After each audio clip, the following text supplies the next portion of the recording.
Hey everyone, it's Daniel Elwood and Robert Paul Johnson. The Last Nighters and the Last Nighters can be found on the Launchpad Media, where they're always launching new ideas in your direction. Check it out at thelaunchpadmedia.com. This is episode 124 of the show, and we're going to talk about the Netflix movie, The Platform. And we're going to descend into the Rawlsian nightmare, talking about lockdowns, as many people started getting on the higher floors and some started lower. The longer this goes on with the lack of production, the massive supply chain disruptions, the lower we will all get. So I'm relating this movie to present day. It's kind of the baseline of my discussion. You can find the show notes more at lastnighters.com/124. We have a guest, and we are apparently locked into Texas guests, apparently, because we had Rachel Kennerly of Cannabis Heals Me on last week, and we will be joining her for her episode on The Gentleman in a few weeks. So be on the lookout for that. But the other guest we have tonight is Scott Morrison, a.k.a. Captain A, who is also the great purveyor of the Facebook meme page, The Silence of the Memes. And I will defer to him to describe what that is. And welcome back to the show. You were on with us for Crazy Heart, for Enemy at the Gates, and also Joker. And you're with us tonight for The Platform. Welcome back to the show, Scott. Hello. Hello. Yes, I was. Those are good movies. I need to watch The Joker again. I don't think I've seen that since we talked about it. Yeah, it is. I'm certainly tired of watching this movie. Well, tell me a little bit about your Facebook meme page. I've got it across the bottom here. People can find it at facebook.com/silence of the memes, no spaces. Yep. Yeah. I mean, we all know politics can get a bit of a soul-crushing weight to it, and making memes forces me to find humor, but also you have to narrow down a very important point to a very short space, one line, and then to make it funny. And I like that challenge. So I've been making memes.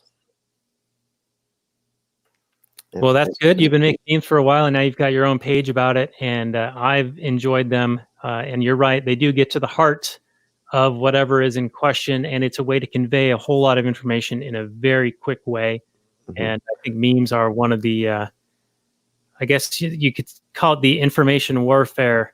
It's one of the quick deployment. Yeah, they're really quick. If you can get them out there, and I've the original goal was to have a friend send me my own meme without knowing it's my own meme. And that actually happened really quickly. Like that was almost kind of shocking how fast that happened. But it's been really entertaining.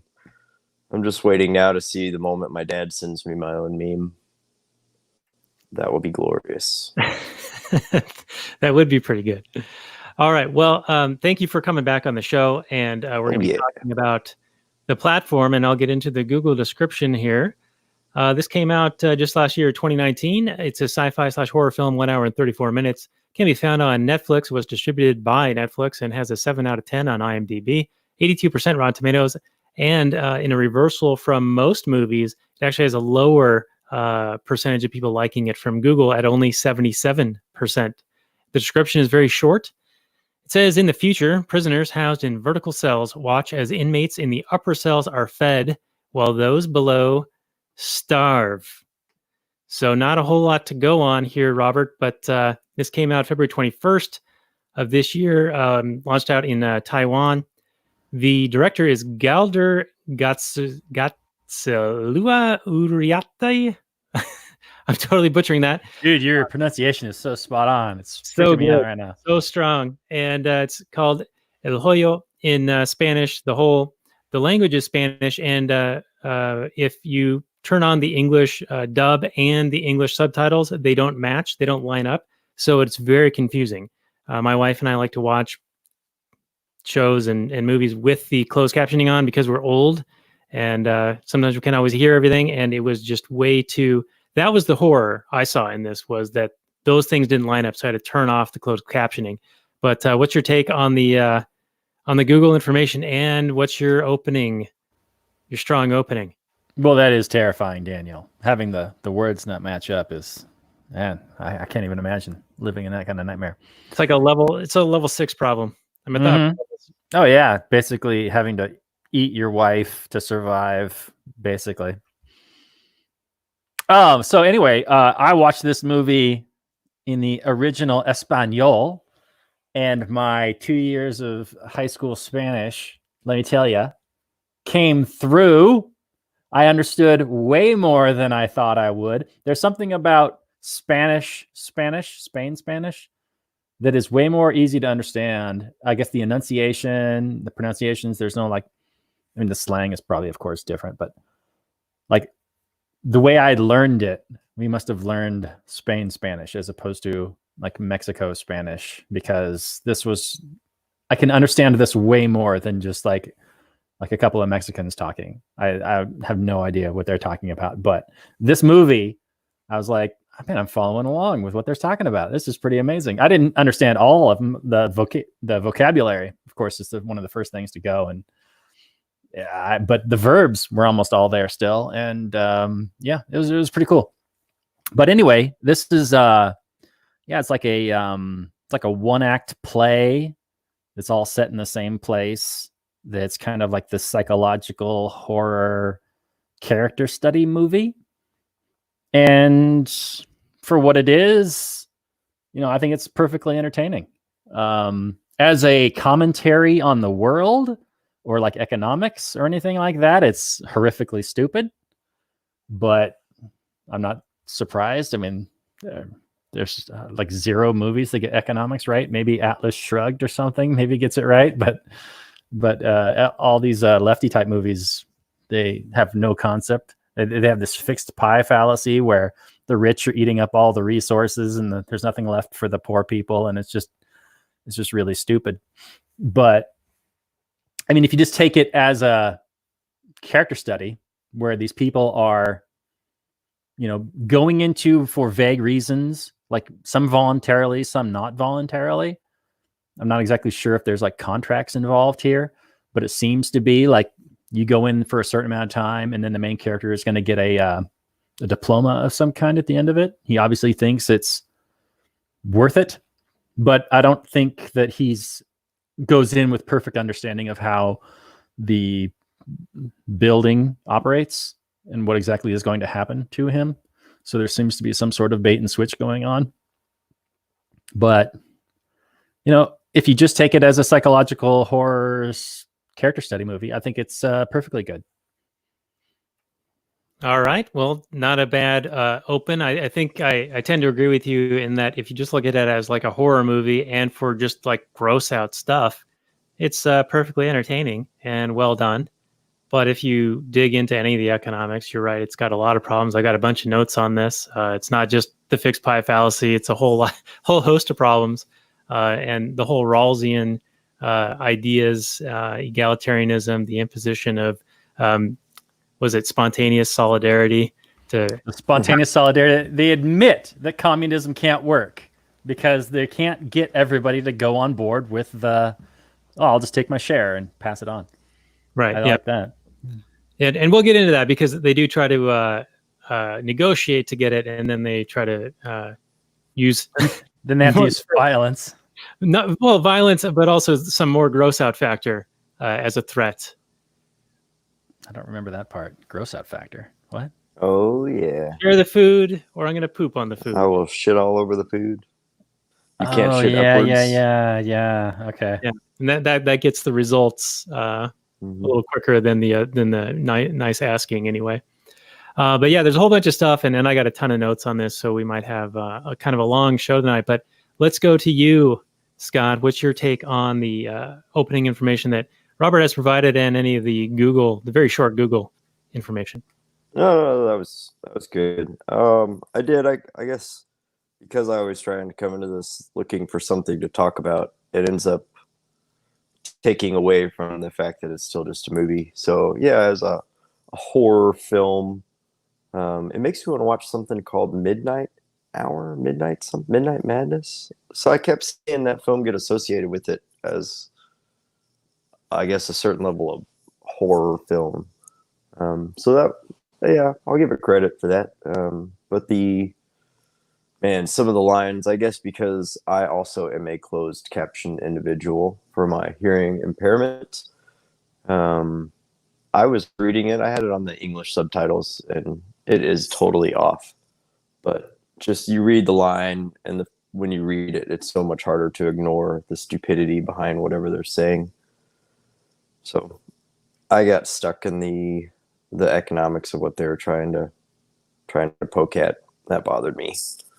So we had any solidarity, you and me, Scott, with we both, though thousands or 2,000 miles apart, we both were bothered by the incongruent captions with the English dubbing. Yes. Oh, yeah. Well, I mean, I've got it on right now with closed captioning, and even the timing of the timing of when they're speaking doesn't line up. And you're just like, I know that's not what they said. So I do wonder how much I missed just off translation, if it makes a big difference. My high school Spanish classes pay off once again. Oh, man, mine did not. All right, Robert, so I wanted to direct a question to you. Now, I think when we were kids, you had maybe floated an idea of a similar one-act kind of play. I don't know if it was cubes or cells or something like that. And you talked about having people kind of unsure of who else was in the room with them and having to discover something about them or figure out how to escape. Does this ring a bell at all? Is this at all familiar to you? This is definitely something I haven't thought about in 20 years. I think I remember us talking about this. This might have been an idea I had a long time ago, but I cannot provide any additional details at this time. This is something you might have like warned me ahead of time, and then I could maybe pull something out of my memory. But no, I want to say it was kind of like a Saw film in a sense, before Saw films were a thing, right? But I don't remember. Okay, well, good enough. I mean, good content. I watched this and I was like, wow, this is something that I vaguely recall Robert talking about in that little house behind your house. You know, we would hang out there and eat tortilla chips and salsa and play WWF on the Nintendo. Remember those nights? See, you got totally different memories of us growing up. I've got one set of memories and you got the other set of memories. So together we make one person. We Voltron together. Yeah. And make one whole memory. Yeah. Well, I'm sure that people love this content on this episode 124 of the show, lastnighters.com/124. Also find the pre-show and post-show bonus content over on our Patreon page, patreon.com/ what is it? Last Nighters? Something like that. No, it's lastnighters.com/Patreon. That's it. Jeez. See, I need you to pick up where my memory is faulty. You're always the man on the spot with that, though. Anyway. Yeah. So I opened with this whole Rawlsian idea, and I don't know if you guys are familiar with Rawls, but he was like a philosophical social theorist who's leaned on pretty heavily by a lot of people making social policy. And he has this concept of an original position. It's like a thought exercise where if you were in a veil of ignorance and you didn't know what level of society you would be born into, what kind of society would you want to be born into? And so without knowing whether you'd be in the lower classes or higher classes or middle class, what would you choose without foreknowledge? And his argument is that, well, you would obviously be risk averse and want to have at least some minimum standard level of survival. You'd want some level of comfort, some amount of food, some form of shelter. And so you would want to have that kind of society basically imposed upon everybody by whatever social structure or governmental structure is in place. And I'm sort of paraphrasing this, and Tom Woods has a really good episode, his episode 445. You can find that at tomwoods.com/445, where he goes into this whole idea. But in watching this movie with these platforms, and every month you move from one floor to another, and as the food descends, people are eating as much as they want, and then it moves down, and eventually you run out of food, obviously. So it sort of sounded a lot like Rawls in that if you didn't know you're going to be on floor 1 100 or floor 10, what kind of society would you want in this platform structure, in this vertical structure? Would you want it to be sort of imposed on everybody that they can just have a certain amount of ration and then make a plate for the next person going down? Or would you want to get as much as you could as while it was available? And then, this fixed pie fallacy that you talked about earlier, where there is no production going on. There's only just an amount of stuff. There's no question as to where that came from. And as it goes further and further down into the platform, there's less and less available. And eventually you get down to the point where there's cannibals. And appropriately enough, Silence of the Memes. Scott, you're the guest. That's your website. And we're talking about a movie that features some cannibalism, Hannibal Lecter style. But so talmwoods.com/445 talks about Rawls, and basically totally ignores property rights, but then assigns them at a certain point. So like if you didn't know what you'd be born into or what level you'd be on, you would want to have a certain kind of society around you. Do you guys recall anything about Rawls, or am I barking up kind of a random tree here?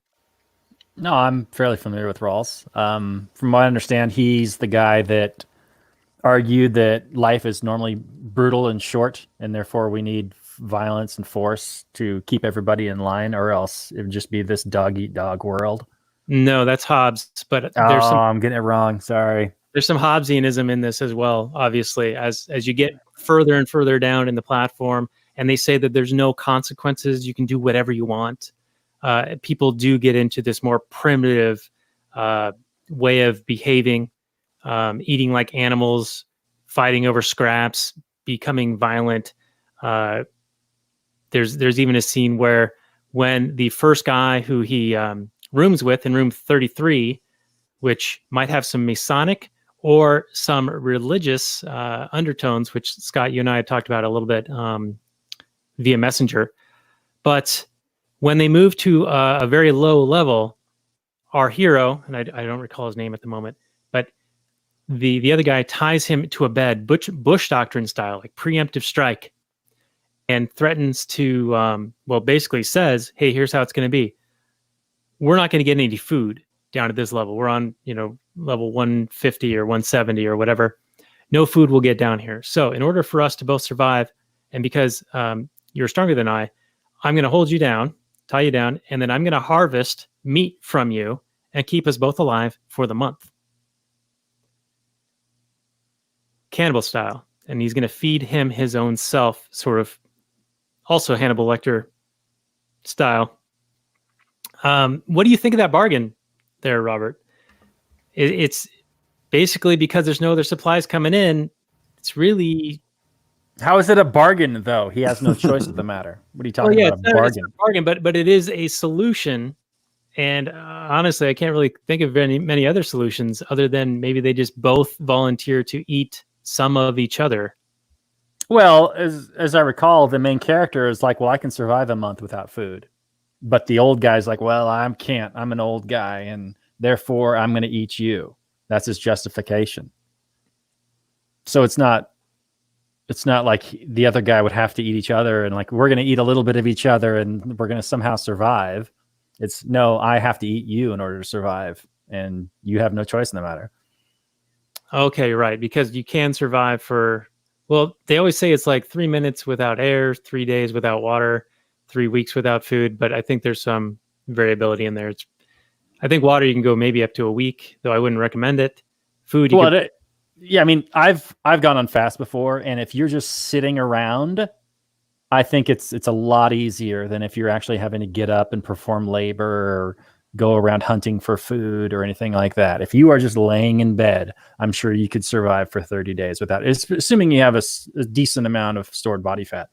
If you're super thin, maybe you might have some more problems. I mean, you're going to start eating into your muscles, but I think you'll still live. Your liver definitely still has a stored amount of vitamins and minerals, so you're not going to get scurvy right away or anything like that.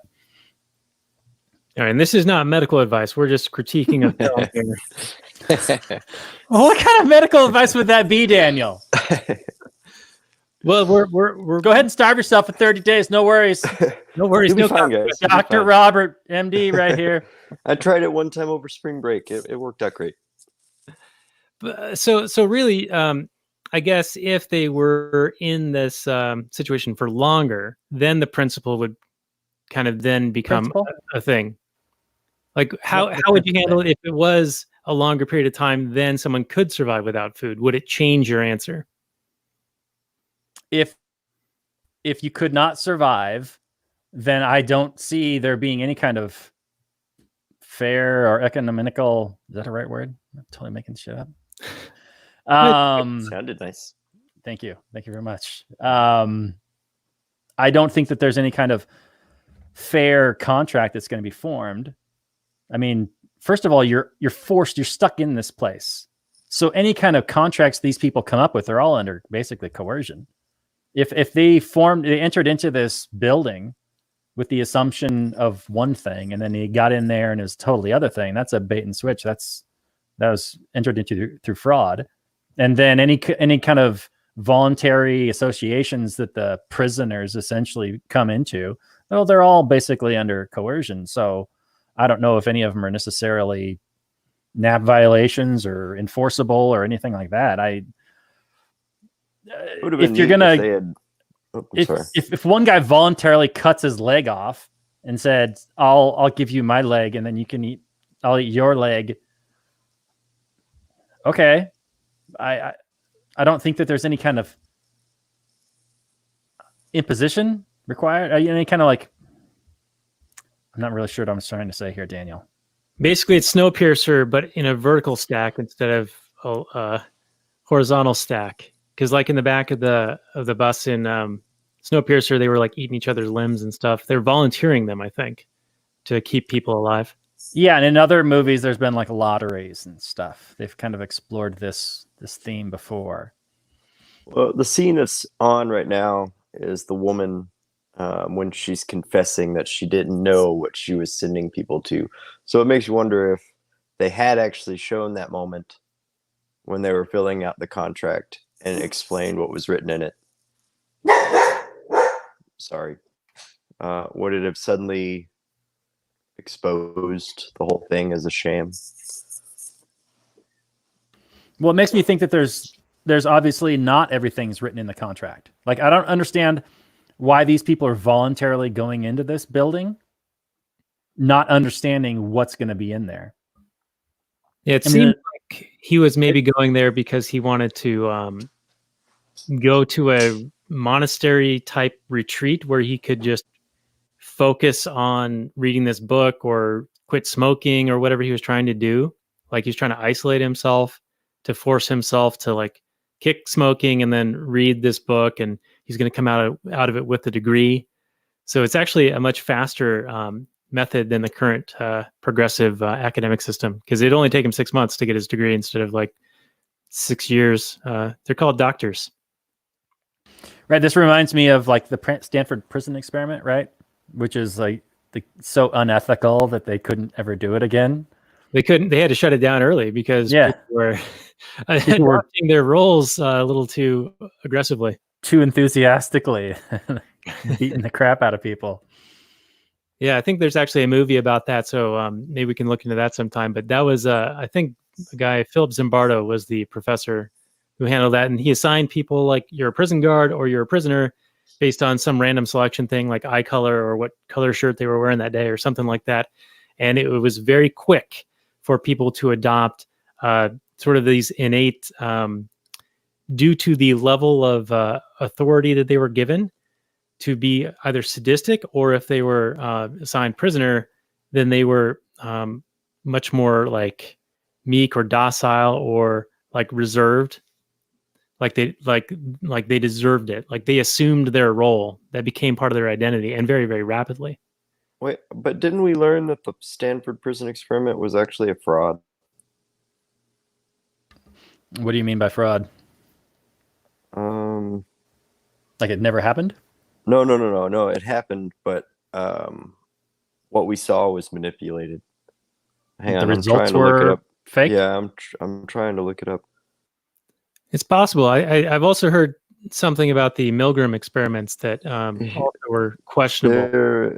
There's more evidence that the guards knew the results that Zimbardi wanted to produce and were trained to meet his goals. It also provides evidence that the conclusion of the experiment was predetermined. That's from the American Psychology Association. That would render the results useless. Well, perhaps a stunt, have it fail spectacularly to garner attention. I mean, we're still talking about it today, and from what I understand, it got shut down early because it was such a spectacular failure. Right. Well, I mean, it would also explain kind of the reason why we saw them go so extreme, because if you know that's the result you want, then there's no harm in producing it. Go to that level. Yeah. Whereas maybe you might have felt a little guilty and not done that, not tried to be such a monster to them. Well, Daniel, let me ask you this question. Assuming that the contracts are all contain everything that's in there and all these people are entering in voluntarily, and this was like a formal experiment done to study human behavior or something like that, and all the the food situation and the random placement and everything was going to be explained to all these people going in, and everybody did so voluntarily, would you say that the creators, the ones that knew everything, acted immorally in any way? And are you talking about specifically as related to this movie or the Stanford prison study? I'm talking about this movie, Daniel. I don't really think that you can actually ever have perfect knowledge about anything, but it does seem as though it was misrepresented, but not by the person in particular who was like interviewing him and providing the intake form, because she didn't seem to be aware of it either. She was in a compartmentalized position where she was only privy to what was within her purview. I understand. As per the movie, none of what I said is true, but I'm asking a hypothetical here. If the contracts explained everything, like this is the nature of the food coming down, there's going to be random placement in the levels. I'll leave it up to you to decide what's going to happen, but imagine where you're going to be a month without food if everybody above you eats all the food. That kind of thing. It's all explained. So you're doing the Rawlsian thought experiment, basically. Like, all right, so coming into this situation, you don't know what floor you're going to be on and what floor you're going to move to next for however many months you're in here. Every month you're going to be on a new floor. And right. If you set that up and everybody voluntarily joins, understands it as best as an adult can understand a thing, and sets it up, are you, as the game master study writer guy, are you doing anything immoral? Well, I can't imagine anyone would sign up for it, but if people, as best as possible, understood what was going to happen, and you explained it all ahead of time, you show them this movie, and you're like, "Hey, here's what we're doing. here's a film depiction of what might happen based on these things that we've put in place, these motions we put in place, and these factors that you're going to have to navigate through." I guess you've informed them as best as possible, and maybe you've got some S&M type people who are like into it, cannibals. Well, there are, because remember that, I don't remember the name of the guy, but there's been people like, come eat me on Craigslist, right? And the guy came and ate the guy, right? And then the guy died. And because the guy ate him, like ate his heart or whatever, ate his bits, his important parts, and it was all done voluntarily. But I want to be eaten, and you are a cannibal, and you want to eat somebody, and we're both getting what we want. And I don't remember if anything like criminally happened to the guy that ate the guy, but it seems like a voluntary situation, Daniel. And what if you own your own body? I guess we could get together and you could eat me, and that seems like something I could do. Yeah, I mean, I'm sure it's illegal, but legality doesn't really matter a whole lot. I mean, I guess if it's voluntary, I guess you could do it, though it wouldn't be like a natural thing where like you're satisfying a desire and growing and living a full life and all this. It's like a kind of a demented fucking thing, but I mean, I guess you could do it. I mean, if everyone's willing. Well, it happened, Daniel. It happened. That's not even hypothetical. That actually happened. Right. Yeah. Yeah. So, I mean, if there's depraved enough people, I mean, I guess, I guess the question is, what would anyone even do to stop it? And would they have a right to stop it? And would you feel justified in stopping it? Yeah, I don't know, man. That one's tough. I wouldn't be hanging around those people, probably. Yeah, seriously. Well, the one guy's going to be dead pretty soon, so you don't have to worry about that. But yeah, anyway. I think some social ostracism would probably occur to the guy who ate the other guy on request. Probably. Yeah, I'm not going to be running in circles with that dude. But anyway, let's move on to another kind of trope that they pull out here, and that's the guy who buys the sharpener system because they advertise it on TV, and we're all mindless Galbraithian drones who buy whatever is marketed to us. And he was duped. Yeah, we're duped into buying things because of advertising and all this. And then of course, it's almost a planned obsolescence thing because the next day after you buy it, then they come out with some new thing that's even better that totally obsoletes the thing you just bought because now you don't even need to sharpen your knife. Now it's self-sharpened. So he just wasted all his money on a sharpening tool that was like so amazing and talked up, hyped up, and he bought it because he's mindless and not able to choose what he's going to buy. So yeah, it's like all those morons that bought the iPhone 9 when the iPhone 10's coming, you morons. That's right. Yeah. And so now he's got this forever sharp knife, and I guess he bought that too. And I forget exactly why he's in jail. Oh yeah, he threw a TV out because he was so incensed, so angry that they duped him into buying the one thing and then came out with something even better that he also bought, which is pretty ridiculous. So this whole planned obsolescence thing and the whole we're just mindless consumer zombies who are at the whim of advertisers. The whole Galbraithian argument. You want to just tackle that for a moment there, Robert, because it's another fallacious argument from one of our betters. Yeah, it's real dumb. I mean, it just stomps all over self-ownership. Like we're adults that can't decide for ourselves what our desires and what we want to have satisfy them. It's like we're just brainless automatons that can be programmed at will. If that's true, then all advertising would work equally. Like I would just be constantly buying everything to the point where I'm just like penniless, right? I mean, if that advertising has all this power over me and I can't discern one product from another, then why am I just surrounded hoarder style in every single last thing that's ever been advertised?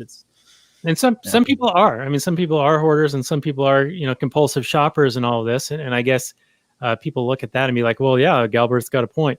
So they're victims. Yeah, they're victims. They're victims. It's not their fault. Consumerism and this throwaway culture.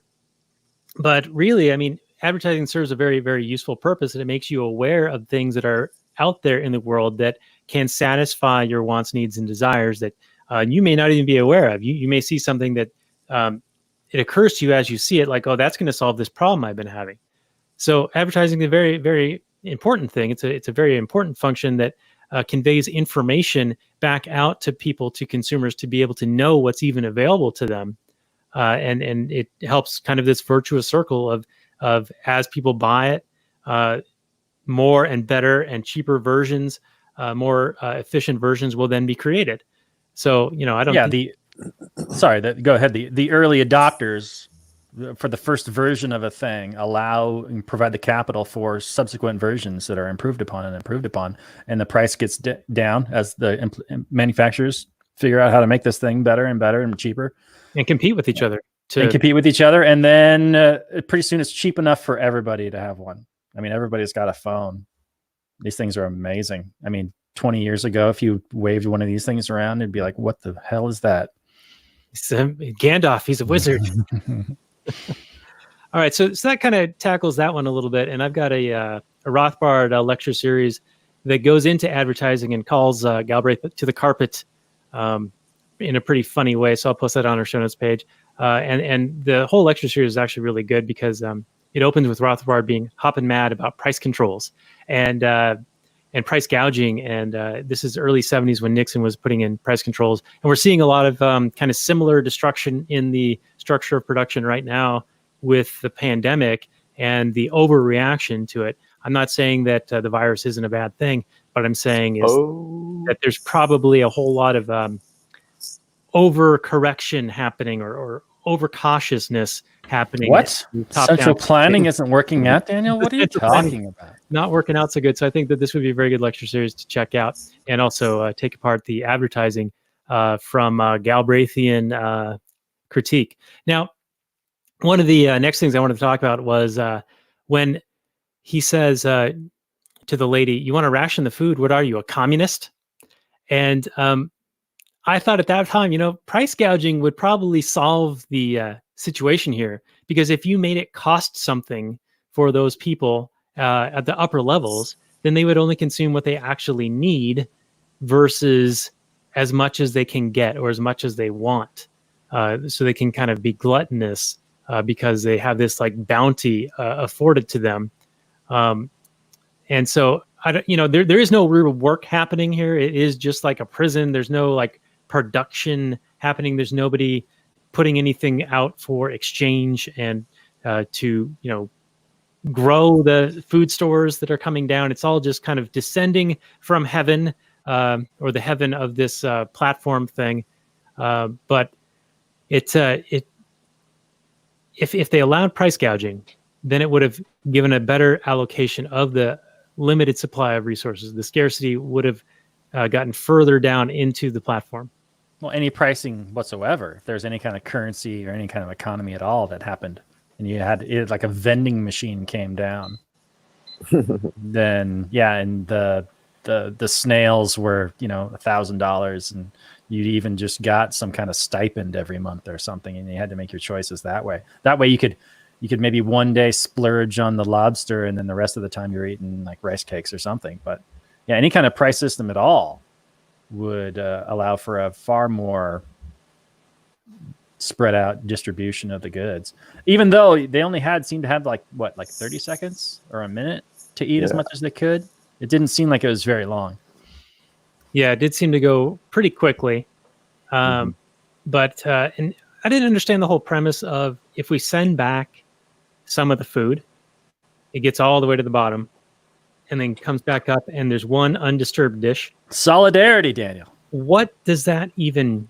It's a raised fist.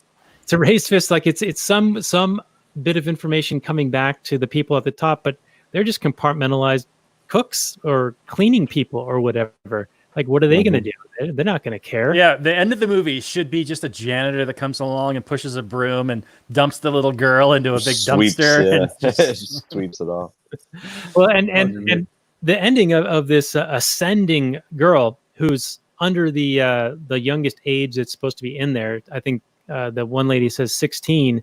So I guess the point is that it's going to blow wide open the fact that they're not following their own rules. It's like unconstitutional. It's like, who cares? Nobody follows the Constitution. They just pay lip service to it when they can beat the other side over the head with it. That's all the Constitution is for these days. The whole thing with the girl was that we're going to send a child up to do better than we did. She's ascending. We're teaching her how to do better. That's why they walk away. They use the little child as if the future is always in the children. Teach them to do better than what we did. Because think, to get down all the way to that point, to realize it, they had to kill how many people? So it would be better than us. It's creepy. Well, yeah, it definitely seems like she's a message to the people in charge. I don't know if she could explain to the people above just exactly what kind of horrors are going on, because there's no windows, right? They're not being observed in any way. Well, except that there's food. They know somehow if there's like food in your pocket or in your hand. Well, how do you even survive at that point? I mean, she was on level 333 when they found her. Yeah, like, how long have you been down there? Yeah, she should have been dead. Is she surviving because the lady goes down every month and brings her flesh of some other person? Like, is that how she's keeping the kid alive? Otherwise, how are they getting any food? Well, I think she kept looking for her and was unable to find her. And every once in a while, she would, drop down to the next level, and then she'd get assaulted or detained for a few days and raped for a few days or whatever before then she could continue on. But then after that month, she would just end up on some other random floor and have to start all over again. Yeah, really, this movie should have had like a little cubby, like Aliens, Newt style, where she had like some box of crackers and some things keeping her alive. Because, I didn't understand how she was still alive down at the bottom. Mm-hmm. And healthy, because it's not like she madly stuffed her face with that cake. She just ate it casually, like she'd been eating the whole time. Well, she might have been just gotten to that floor. She might have been on a higher floor the month prior and had food available to her. And then she ended up on this level 333, because it wasn't very long after our hero and the other dude who ends up going down with him and defending the food all the way down. I think it was in the early days of that month. So you got so Daniel, you got the sense that the little girl was somebody's roommate every month, and it was just now that she was all alone? Yeah. That is not the impression I got at all. Like, who, if she's been searching, she goes down every week or every day looking for this kid, she would have found her. Yeah. No, but there's so many, and she gets delayed. She only has a month. She only has 30 days to try to get all the way through. And every once in a while, she gets detained, caught on level for a few days at a time. Our heroes go down in one day. Yeah, because there's two of them with weapons. And that one she's a badass killer lady, ninja lady. She has the knife. She gets the knife, kills the guy right below. Loose. Mm-hmm. Right, but she hasn't achieved her goal yet. So she's been trying, but she hasn't achieved it. I think you're a I would have to imagine, apologist at this point, Daniel. Well, the old man knows her at the beginning. The old man calls out what she's doing. So she's been around, and the old man's been around a long time. So you'd have to think that at some point in time, she was able to make it all the way down to the bottom. Well, they keep shuffling the deck. And if she gets delayed every couple of floors or whatever, there's only so many times she can get delayed before she only gets so far before she gets reshuffled. And what if the girl's above her? Yeah, she can only go below, but if the people are getting shuffled around all the time, word would get out. Like, hey, there's a kid here. I mean, information's still going to get shared. You go to a prison today, everybody knows everything about everybody's business because that's all there is to do is talk. That's one of the big freaking unrealistic things about this movie is that the people above and below weren't having conversations. They were just like, fuck you, asshole, and no, fuck you, and fuck you.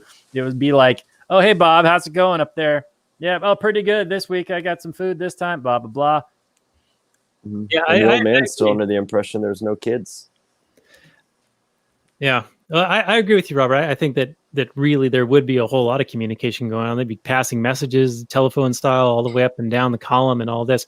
But there was this social structure in place where people were very, it was almost like in high school, like, well, maybe not high school, but like junior high or younger, where if a kid was a grade or two above you, you didn't talk to them. And if they were a grade or two below you didn't talk to them. And so that was kind of like what was going on here, because they had this like class warfare thing going on, and there were apparently 333 classes of people. And if there were even one level above you, they're going to piss on you, spit on you, poop on your food, whatever, poop on your face, which I think was a hate crime, by the way, because it was the black guy trying to climb up and then the lady poops on him. It was terrible. But then they can't talk to the people below them because they're beneath them, like literally.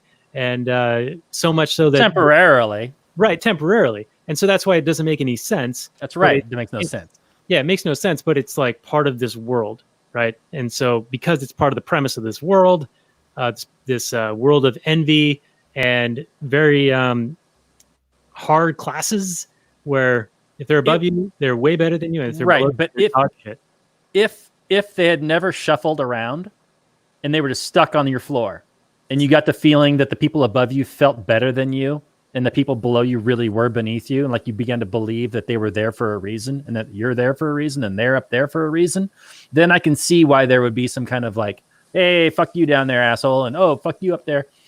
But since they got shuffled around all there is always random, I don't really think that would set in. So that part made no sense to me. Right. Yeah. And I totally see what you're saying, that because it's random, you would think that they would understand that it's random. And like in the Rawlsian experiment, you could be up there next time and way down low the other time. So you might as well treat people with some dignity and respect. But they were very slavish to this idea of whoever's above me is better than me and not going to talk to me, and whoever's below me is a piece of shit, and I can treat him as bad as I want. Well, maybe this movie's trying to tell us that people are just easily programmed by advertising and also by placement, current placement. Wherever they are now, they have no memory of a month ago, and they have no sense of the future. It's just whatever is happening right now is the way that it is and the way it's always been. Yeah, shitload of people bought Samurai Plus after this film. Yeah, self-sharpening knife. I could use one of those. So let's talk about the spontaneous order and why that doesn't work. And how the movie, it doesn't even work in the movie. And I think it's kind of an admission, right? That communism can't work. Because the lady is trying to get everybody to agree to only eat their ration is. And people are like, no, I'm in it for my own self-interest. So in the sense, last month I was starving. Yeah. So it ignores. So communism ignores humans' own self-interest. I think the movie makes it perfectly clear that it wouldn't work. There's no room for it, or that the only way to enforce the equality that they are desiring is violence.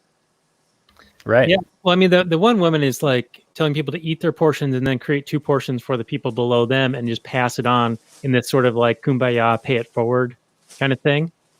But the guys that she's telling this to just ignore her, tell her off and all this stuff. And eventually our hero is like, do it or I'll shit on your food. And she's like amazed. And how can she get the people above him to do it? And he goes, well, I can't shit upwards. But it's sort of like, if you have the capacity to have a, not a legitimate, but a credible threat, then that can earn some respect or garner some respect for what you're asking for, because you can follow through on what you're saying you will do if they don't do what you want. You kind of follow what I'm saying? Sure. Yeah, absolutely. No, if you're just talking at your ass and claiming that you're going to shit on their food even though they're above you, yeah, of course. Yeah, so you can't. And I'm not saying it's like the best negotiation tactic, but the other method of negotiation wasn't working. And so, he had to like try something else, and it ended up working at least a little bit initially. Right, but then ultimately their communism is enforced through violence. Yeah, or threats of like defiling your food, because actual violence when the two of them go down and start beating the crap out of everybody, and they only get to like floor 50, and then they start distributing food to right, and it sort of makes ration. Their argument sort of makes sense. Like, well, people on the first 50 or so floors, they eat every day, so it's sort of a minor inconvenience for them to miss out on a ration one day, Now that sort of ignores the whole subjective value thing, and the you can't cross compare subjective values amongst people, but it sort of has on its face a credible concept, because the people on the lower floors are getting no food at all, and the argument is that there's enough food on this initial table that comes down for everyone to get enough to at least survive on. It's just a matter of the distribution problem. Right, but as they learn, they don't know how many people there are. Right, yeah, they don't know how far it goes. So they don't know what the ration is, the equal ration is for each person. Well, they're just guessing. See, and I took that as... It's central planning at its finest, that they don't even know the numbers. Well, but it's even were they saying if you just eat what you asked for? He only asked for the snails. So does that mean every time the platform came down, if he just ate his snails, then he'd be fine? And then they imply, obviously, that everybody would get what they needed. And it's like, well, what if you're the person that asked for the bottle of wine? You're never actually going to get anything. Right, and that's part of that bait and switch, because the question isn't what are you willing to eat every day you're in here. It's what's your favorite food. Right. Yeah. You can eat, or what's your favorite thing to have? Wine or escargot, whatever. But they're using that answer, and that reminds me of like the census and other statistical measurements the government tries to use to divine what to do. Survey. Yeah, some survey. Because they're going to take some information that you provided at one static point in time and use that for some other, longer period of time before they can implement whatever solution they're trying to do. And by that time, their data is obsolete, totally irrelevant, or they're going to misconstrue it. Or their own actions create distortions in the market that change the nature of the market in the first place, that created the conditions in the beginning. And this is relevant because I just actually completed my census online. Daniel, I didn't want someone showing up. You bootlicker. I didn't want someone harassing me. So what I did, here's a. Did you say that Spider-Man lives with you? This is worth all of your Patreon dollars, everyone. lastnighters.com/Patreon. What you can do on the online is you can give them just the information that's constitutionally required or authorized for them to ask for. They'll say other things are required, and they'll give you an error message if you don't fill them out. But if you just hit submit again, it'll take you to the next question. So there are like 3 or 4 questions that you are supposedly legal required to respond to. Now, I think that's, of course, bullshit. But if they're going to claim that these are the rules, then they can't really come after you if you give them that bare minimum. So I think it's the number of people in the house, your name and contact information, and whether you live at the address, something like that. Those are the required things. Number of people live in the house, a legitimate, like address, and that's it. All the other questions, you don't have to answer. They'll say you do, but you actually don't. So I ended up answering like 3 questions, and I did not fill in the other 30 or whatever, and just clicked submit, and then errored, and then click submit again, and just got all the way through to where it said, you've completed your census. Print this page to, confirm that you've done it. So if they ever come back, the Gestapo. You didn't give me enough information, I'll be like, well, I got this thing that says I did. So there you go. Anyway. Take it to the man, Daniel. That's right. Mm-hmm. But Rothbard has a really good take on what he would do with the statistic takers. He would blind the state. Why give them any information with which they can pretend to know what to do, to where to devote resources? He would blind the state, not give them this information that they can pretend to allocate resources to something, because it's, as soon as you collect that data, it's already out of date.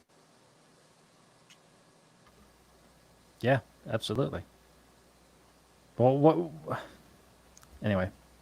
Just got to the scene with the girl eating the cake. She looks so healthy. Yeah, I mean, you can't really starve a kid just to make a movie, but yeah, I know what you mean. Although, I don't know, man. Some of these movies as of late have really started breaking that the child rule where you can't kill a child on the movie scene. You ever remember that rule? It was like an unspoken kind of thing where for the longest time, you can't kill a dog. If a kid was going to die, you couldn't show the scene. And like recently there was some Nazi movie that was on and they just straight shot the kid right in the head. And you're just like, oh, wow. Okay. Damn. Yeah, well, the lead actor in this, apparently he lost, 30, 40 pounds during the shoot, so that they sort of shot it chronologically. So early on, he's, his normal figure or whatever. Is that the right word? Is that right? Yeah, you're admiring a man's figure. Yes, that's the right word. Normal proportions. Healthy, thick. But by the end, he's very gaunt and very thin. He kind of pulls that Christian Bale thing. He did The Machinist, that movie famously, where he got like super, super thin. Then he got super buff and ripped for Batman. And Robert Pattinson just came out and said that he's not going to work out to be Batman. He's going to be, I'm Beta Man. He's not going to work. Well, isn't he playing like a young Batman though? So maybe he can get away with that. He is, I think. But and yeah, he could probably get away with it. But he's standing on this platform of smashing the patriarchy to do it. Oh God. So it's a virtue signal, basically. Gross. Well, here's the other thing about them going down and protecting the food, defending it as they're going down. Being willing to, and able to defend the food does actually get some of the food down to the lower level. So they have the capacity to defend and the capacity to negotiate from a position of strength as they're going down with people. And then if people aggress against them, and actually this is a good question for you, Robert. Are they actually defending, or are they, because the other people have sort of in a riparian water allocation model of, the flow from a river, like people upstream have acquired homesteaded a certain amount, and as people move further and further down, they've homesteaded their amount. Have the people on the upper floors homesteaded, having a certain amount of food allocated to them, and then these guys standing on this platform with weapons saying, no, don't touch the food. If you do, we're going to kill you. Well, have they acquired it justly?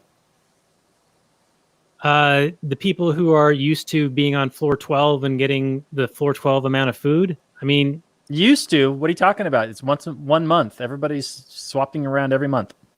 Right. But if they're on floor 12 now, and they're on floor 12 for a couple of weeks, they've gotten used to it, right? They've homesteaded the floor 12 amount of food. Homesteading the floor 12 amount of food. Okay, go ahead.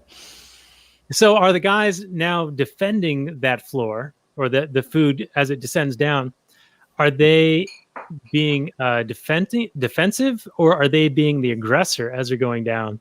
Because they're preventing the people from getting the amount of food that they had been homesteading for the last, however many days that they've been on that floor. Well, they're definitely making a property claim, right? They're saying that this is the food that belongs to people below us, and then we're defending it. Or at least that it belongs to us, and then we're going to distribute it to people below us. I tend to agree with you in the sense that they're taking it from somebody who's expecting it, but it's not theirs. Just because you expect a thing doesn't mean you own a thing. Like, you're expecting a handout from somebody every week. Well, you don't get it 1 week. Did they rob it from you? No. It wasn't yours in the first place. It's like when people make the argument that you downloaded a song and now you're stealing out of the hands of the musician, Scott. Scott doesn't actually own future sales. So he might have been expecting a sale, but he doesn't own that future sale. So nobody actually stole it from him. So I tend to think that even though they expected it, they didn't own that food. So I mean, nobody's a great actor in this situation. I can't necessarily put the old man more blame on one person than another, but the old man says it. I mean, when the heat and the temperature changes, you don't own the food, throw it back. So it's for floor 12 to stake a claim to something. It wouldn't make any sense. It's not theirs. Well, Scott, here's a question that's kind of related. Do you think that it makes sense that the movie seems to be arguing that people in their own little bubble aren't going to look at the bigger picture? Like, there's who knows how many floors on here. It ends up being 333. So because people don't have the information and don't know that there's a bunch more people below them that aren't going to get food if they take more than they, quote unquote, need, is the movie making this argument that if people knew, then they would act differently, they would behave differently, or that if there's somebody was righteous enough to impose upon everyone conveying this information and perhaps through threats of violence to get the food all the way down to the bottom, that they're seeing the bigger picture. And it's sort of analogous to like a climate change crisis where individual actors may not be aware of how much harm they're causing. But if you get, a little Swedish girl saying, how dare you, to galvanize everybody into voting for impoverishment and probably the deaths of hundreds of millions of people who are living on the margins, that is the solution, the catalyst, the spontaneous unity, bottom unity, whatever the commie jargon is, that will get those things accomplished on a collective, greater good level. Scott. Oh man, you're gonna have to repeat the first part of your question. Oh man, I'm gonna remember that. You started. I guess that the argument is that because people are all in their little bubbles on their individual floors, they're going to only be looking out for their individual selves. But if they were aware of the greater good argument, that would be better for everybody. Well, I mean, even if they are aware of it, it seems like they try to tell that. And the first person we encounter is somebody who's been there, so he knows that there's people far above him and far below him. And he still doesn't care, and it becomes boiling down to the idea of they don't know where they're going to be the next month. And if you don't know where you're going to be, then this might be the only time you get to eat. And so you better get your stomach full. But it's just silly because it's not. It's back to the fixed pie thing. That's not how it would be out in reality, in the sense that the plate is always there as long as you're willing to go put the work in to get it and do what's necessary to put the food on your plate. Yeah, I think whether this movie realizes it or not, the real message that it's conveying is the tragedy of the commons. There is no individual private property ownership of any of this food. There's no price system. It's all like collectively owned food. So nobody knows, what's yours and what's his and what's whatever. It's just all commonly used, and it gets trashed and destroyed. And some people use it more than others, and other people get screwed. Yeah. Oh no, man, dude, the deer leases were the same way before my dad ever bought his ranch out in West Texas. Whenever we were on deer leases, the fact that you did not know the next year if the owner of the land was going to continue leasing out the property or if he was going to lease it to somebody else because he's got a buddy he wants to help out. You didn't know that. So you took everything you could. You got a tag for 6 deer total. You took all 6 deer. It didn't matter. But now that I'm in control of the property and I've got to worry about what's on my property, do I really want to shoot that deer this time? Or do I want to wait for it to grow up next year?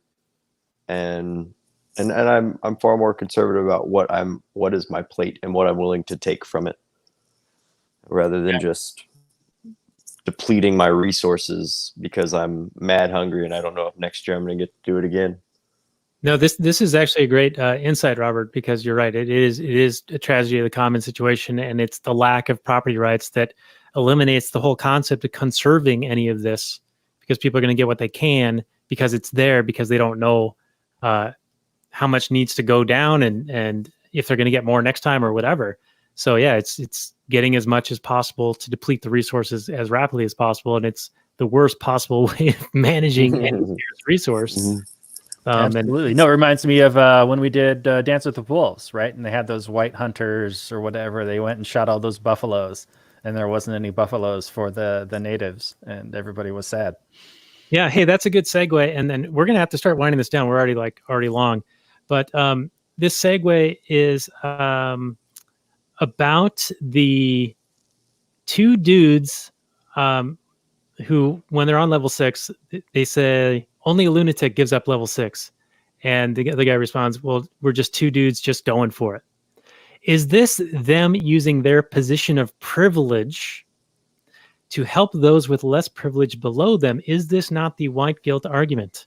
This is the white savior. Yeah, they're going to do it. Well, one guy's black, but you know what I mean. Yeah, the privileged position to save those less fortunate. Mm-hmm. God, they sure do turn him into a Christ-like figure. Even on his way down, he's carrying his cross. He's covered in blood. They do everything possible to make it seem like he is taking this upon himself. And then at the very end, what does he do? He sacrifices himself. Yeah. Greater good. Yeah. That was a trippy movie. I have one last question, and I'll direct this to you, Robert, and then we can do our final summary and review or check in on any other notes you guys have. But the question is this: in the point of trying to convince them instead of threatening them, that's sort of arguing for argumentation ethics. While negotiation is preferred and less costly than violence, but sometimes violence still happens. So I wonder if you could take off on that a little bit, because obviously you would prefer not to use violence, because violence is more costly than negotiation, because it could be final. if you end up dying as a result of exerting that violence. Can you talk a little bit about negotiation versus imposing violence? Sure. Yeah. No, they talk to that wise man who's like, no, first you talk to him a little bit, then you bring out the stick. And yeah, that does show Hoppe's argumentation ethics, where you, by even the act of having a dialogue, is showing that you prefer to have a dialogue instead of just going straight to the violence. And you're right. Violence is unpredictable. It's dangerous. It's risky. You could die. You could run into somebody, when you're an athlete, and even if you're at the tippity top, there's always somebody out there in the world who's better than you. You could run in, even if you're like Bruce Lee going into that thing, and I'm just, no worries, I'm going to beat everybody up. You don't know what you're going to go to the next floor down, and you could get bum rushed, you get hit in the back, you could just run into somebody who's better than you. So yeah, violence is absolutely a danger, and at least they're doing it themselves. So it's not like they're negotiating, to propositioning the state to do it for them or anything like that. Yeah, they're not outsourcing the violence by voting or something like that. But this also kind of takes on the Ayn Randian critique of libertarianism, where there's you need a police, a monopoly power in police, because otherwise the competing agencies would go to war with each other, and there'd be a blank out situation. But as you just said, there'd be a higher cost to having violence versus having negotiated agreements ahead of time, or third-party arbitrators who both parties would agree to abide by their decision. And so that kind of overcomes the whole Ayn Randian critique of anarchism. Absolutely. No, one of your jobs as a human adult is to assess risk and to mitigate risk. And insurance mitigates risk.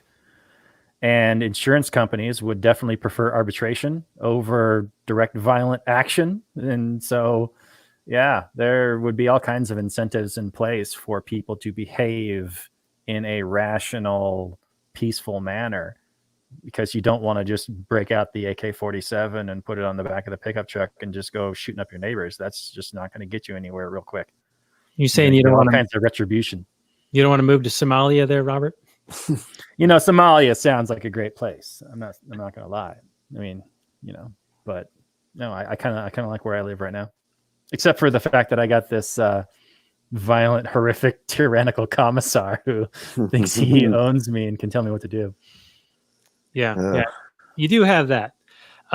So let's get into any final notes. Scott, do you have any other notes? I know that you saw a lot of religious themes in this, and some colors that were maybe symbolic of certain things. I know I sent you a picture of floor 33. 33 can be religious. Yep. I think Jesus was 33 when he died. And he has his revelation with the lady, because all of a sudden he takes an interest in trying to get her point across. He starts carrying her message and her burden. So certainly there were religious, and of course, and they keep talking about God. They kept asking about it. And then he turns around and acts on his own like it. But then, the other stuff I had was like a poor idea of and I hate this word, but trickle down economics, where we'll give enough at the very top and eventually it'll trickle its way down and the people will get some at the bottom. And it's just, a lot of it was poorly designed in their attempt to critique economics and capitalism. Yeah. How many fallacies can they cram into one movie? It seems to be the challenge here. Mm-hmm. Yeah, I don't know how much we're reading into it and how much the authors intended, but it definitely seems like they're trying to make some economic social commentaries, and it's just all really, really bad. I mean, if they have to invent this fantastical scenario because they can't show it happening in the real world, and there's no chance of voluntary mobility. Yeah, there's no chance for me to better myself. It's entirely random, and that's so stupid. No, it's not. How many people pick themselves up by their bootstraps and get themselves up to the top because they freaking work for it? Even in this limited sense of this movie, he does get better at being in this system.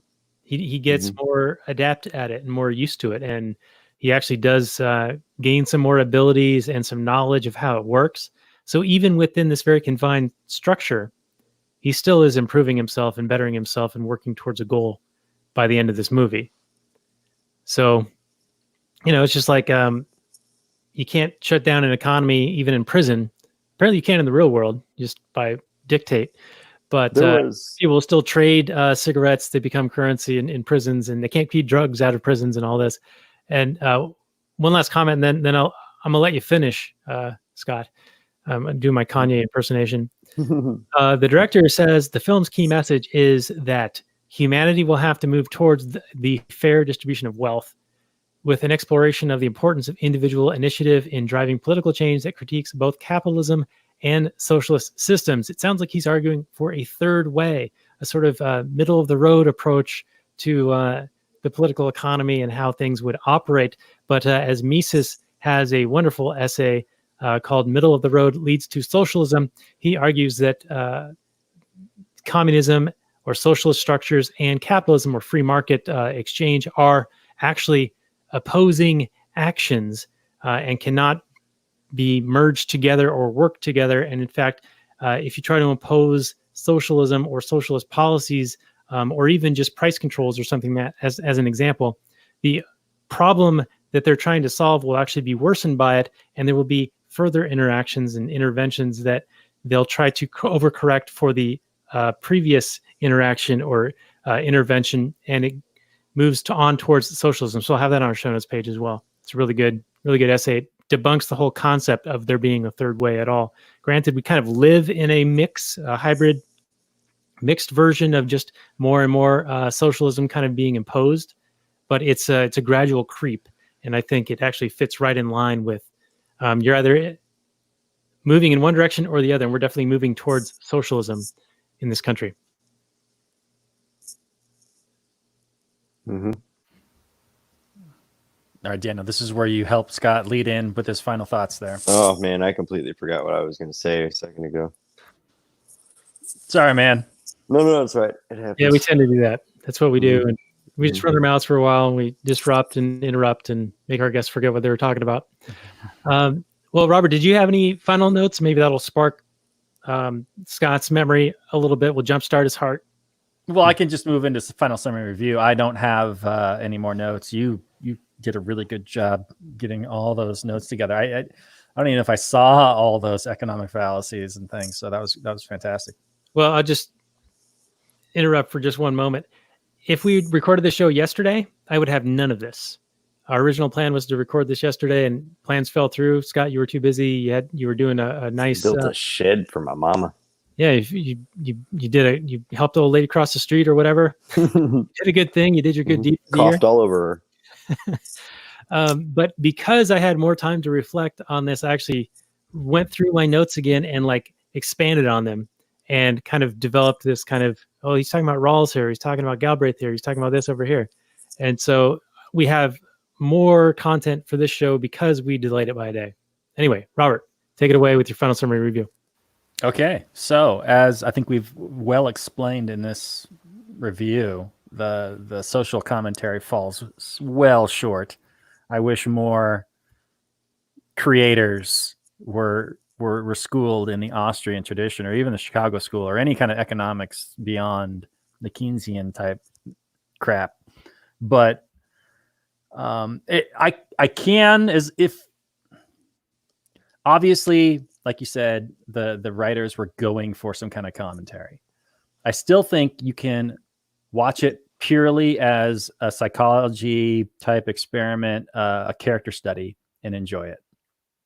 You can watch it and not get any of this economic talk at all. You could also pass right over your head, and I think you can enjoy this quite a bit. If you're an Austrian and you're watching this and you're just like, oh, could it get any dumber? I think you're going to have a far less good time.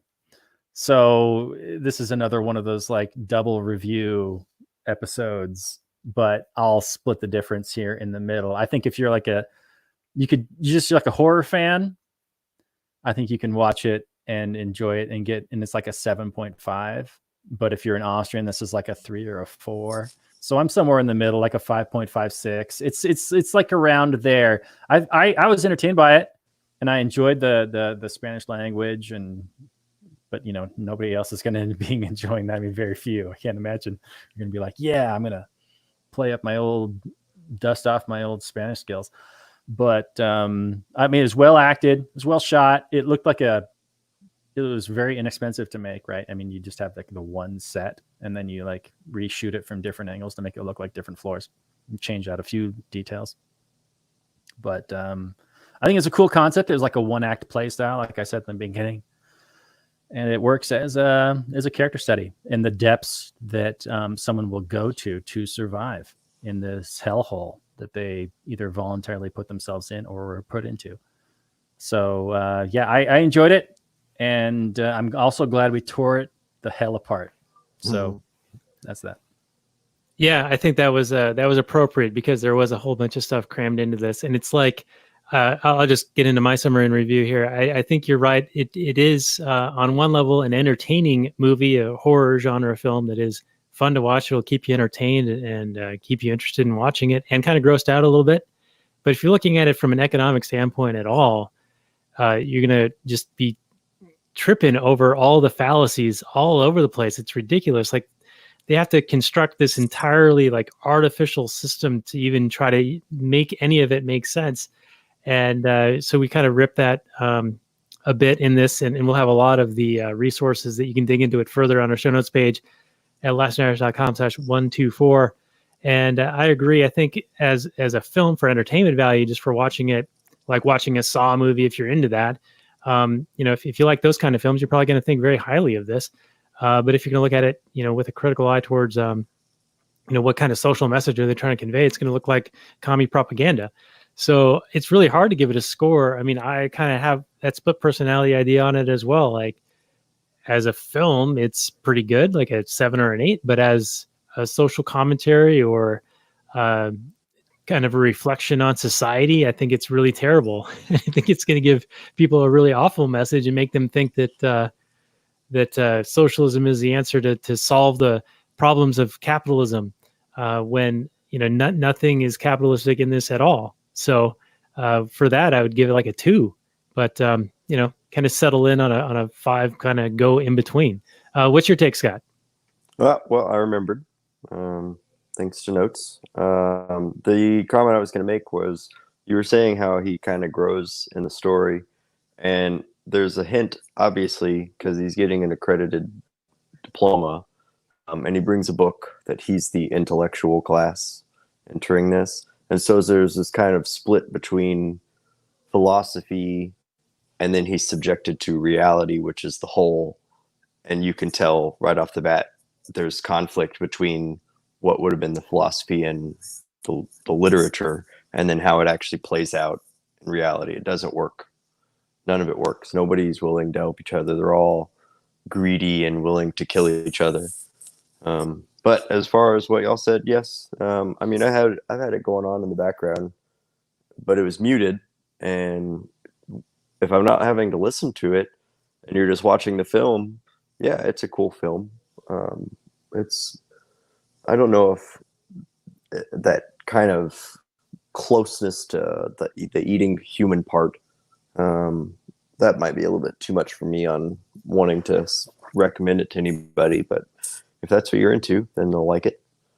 But yes, I couldn't get over the commentary enough to enjoy the film, because the whole time you're just stuck in an eye roll. Like, oh God, that's not what would happen. That's not how that would play out. So 94-minute eye roll.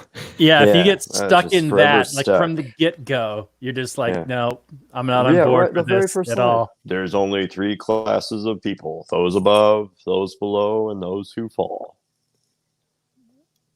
No. Yeah, I could see someone really not liking this movie just from the get-go. Just the premise is dumb and no thank you. But but I mean, yeah, just with it on mute, I mean, it's a cool film. It's gory, graphic. I guess I do appreciate, if you're going to be graphic, then I would prefer that you're legitimate in your efforts to make it real.